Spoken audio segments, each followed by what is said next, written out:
Hey everyone, I'm John, aka Bellissimoh, and I'm the product lead for personalization here on the League dev team.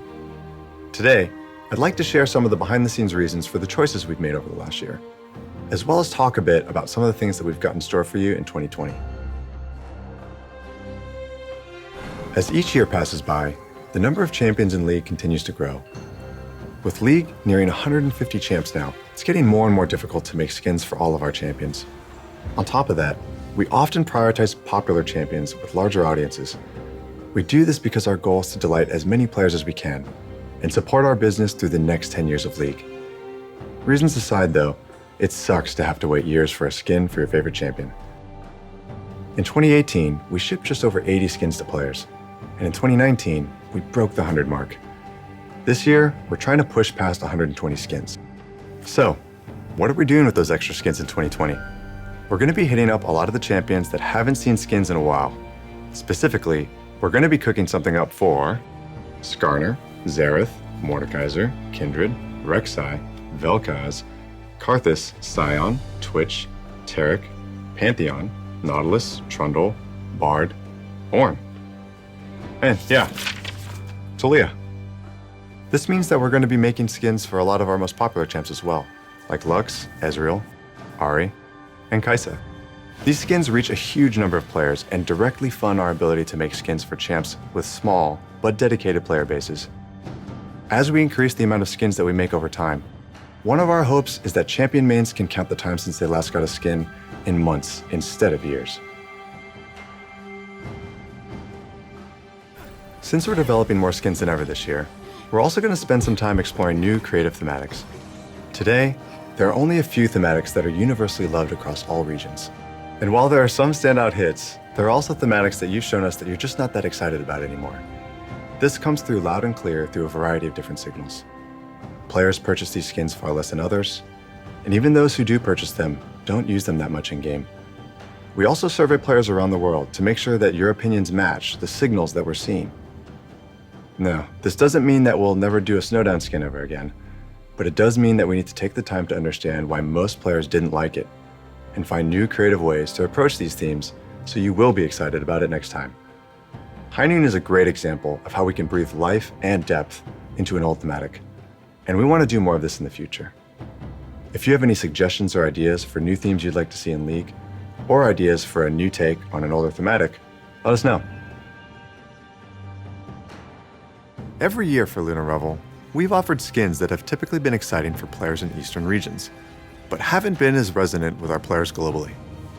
This year, we wanted to try something different that could hopefully excite players everywhere.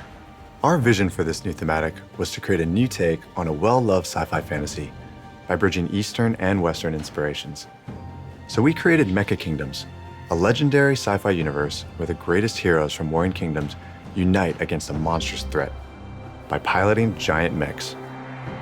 Defending this historical world are Garen, Leona, Draven, our newest champion Set, and finally, Jax has got a real weapon, a giant mech in the shape of Jax himself. Mecha Kingdoms is launching today as the first major event of 2020. Speaking of events, in 2019, we got a lot of feedback around events, specifically that it felt like their quality had dropped over time. Mission variety was low, and not every event had a game mode available. We want each event to feel like a unique experience that all players can be excited for, which is why our goal moving forward is to make participating in events more rewarding, more novel, and more memorable for everyone. This year, we're planning on game modes for all of our major events, pushing for more variety in our missions, and also improving our event pass system. Last year, one of the main things we heard about event passes was that it felt like you had to play too much to get all the things that you wanted. It also felt bad to use tokens to buy things like ward skins or emotes if you were ultimately trying to get higher tier rewards. We believe that getting all the rewards in Event Pass shouldn't require that you sign your life away for 30 days. For the 2019 Worlds Pass, we added more milestone rewards so you can get more stuff for free, and also so you can save your tokens for the things that you really want, like exclusive event chromas and prestige skins. For the last event in 2019, Dawn and Night, we changed the Event Pass win of the day structure so you could save up all your wins and complete them on your own schedule. Can't play during the week? No problem. get all your win of the days on the weekend. Between improving your experience with event passes and making sure there's always something new to do, we hope to make 2020 a year to remember. In 2019, we announced Eternals, a champion-based stat tracking system that allows you to flex your moments of glory, both in and out of game. To be frank, Eternals were met with a lot of criticism, and it was serious enough to where we pumped the brakes and delayed the release so we can make major changes and address your concerns. We heard feedback that Eternals shouldn't be an RP-only feature, and that you should have a way to earn them, not just buy them. We want as many players as possible to experience Eternals without having to spend money. So we've developed a new starter series that is available for Blue Essence or RP permanently. This set will track your takedowns, structures destroyed, and epic monsters slain for each champion you pick up the starter series for. Also, in a post-launch update, we'll add Eternals that can be earned via ranked splits, providing a path over time to earn every Eternal series in the game without spending RP. We've also heard a lot of feedback from champion mains on our unique Eternals, with many of our initial versions feeling too generic or focused on the wrong parts of a champion's kit. Our goal is to create skill-expressive and memorable stats that you're stoked to show off. So in the latter half of 2019, we worked with players on PvE to hear what kind of Eternals you wanted to see. As a result, unique Eternals now track more complex and interesting stats, like how many skill shots you've dodged with Vlad's pool. So whether it's showing off how dedicated you are to the devil himself, or how good of a Freljordian sniper you are, we hope Eternals really capture the highlights of playing your favorite champions. It's your feedback that helped our designers and team find new and interesting stats to track, so please keep letting us know what types of things you'd like to see Eternals track moving forward.